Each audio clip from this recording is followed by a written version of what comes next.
কাঁধে যখন দায়িত্ব নিয়েছে তখন একটা ব্যবস্থা করবেই। আমি তাহলে এখন চলি মা। আসুন।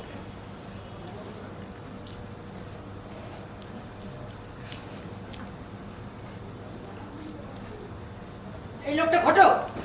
হ্যাঁ। তো এখানে কি করতে এসেছিল? দরকার ছিল নিশ্চয়ই। সেই দরকারটা যে কি সেটাই তো বুঝতে পারছি না। তোর বিয়ের ব্যবস্থা করছি। আমার? না তো কি আমার? তোমার মাথা খারাপ হয়ে গেছে? লোকে ভালো চাকরি করে বিয়ের কথা শুনে সাত হাত পেঁচিয়ে যাচ্ছে, আর আমি বেকার হয়ে। টাকা পয়সার কথা তোমায় চিন্তা করতে হবে না, তোমাকে যা বলা হচ্ছে তাই করবে। অসম্ভব! তোমাদের মাথায় গোলমাল দেখা দিল, আমার দেয়নি। ঠিক আছে, আমার যা কথা তাই কাজ। ধরে বেঁধে বিয়ে দেবে না? দরকার হলে তাই দেবো। যতদিন না একটা ভালো চাকরি পাচ্ছি, তুমি তো কোন ছাড়, স্বয়ং ভগবানের সাথ দিলে আমার বিয়ের পিড়িতে বসে। তুই তো ছেলে মানুষ, তো বাবা বিয়ে করবে।